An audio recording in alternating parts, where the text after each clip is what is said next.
కొన్ని ప్రాంతాలు ఉంటాయి, సెన్సిటివ్ ఏరియాస్ ఉంటాయి ప్రపంచంలో, ఎప్పుడు యుద్ధం వస్తుందో తెలియదు. వారి ఇళ్ల కింద బంకర్లు ఉంటాయి, ఆ బంకర్లు కట్టుకుని ఉంటారు. ఏదన్నా యుద్ధం రాగానే వెంటనే బంకర్లోకి వెళ్ళి దాక్కోవాల్సిన పరిస్థితి, భోజనాలు లేకుండా కొన్ని రోజుల పాటు అలా గడిపేయాల్సిన పరిస్థితి వస్తూ ఉంటుంది. కానీ దేవుడు మనకిచ్చిన శ్రేష్టమైన ప్రదేశాన్ని బట్టి కూడా మనం ఏం చేయాలి చెప్పండి? దేవుని స్తుతించాలి. ఆయన మనకిస్తున్న వస్త్రాలను బట్టి దేవుని స్తుతించాలి.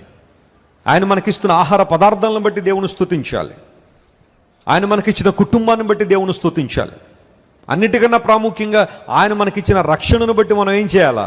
దేవుని స్తుతించాలి. దేవుని మందిరాన్ని బట్టి మనం దేవుని స్తుతించాలి. పరిశుద్ధులైన సమూహాన్ని బట్టి, సంఘాన్ని బట్టి దేవుని స్తుతించాలి. వాక్య క్రమంలో నిన్ను ముందుకు తీసుకెళ్తున్న దైవజనులను బట్టి నువ్వు దేవుని స్తుతించాలి.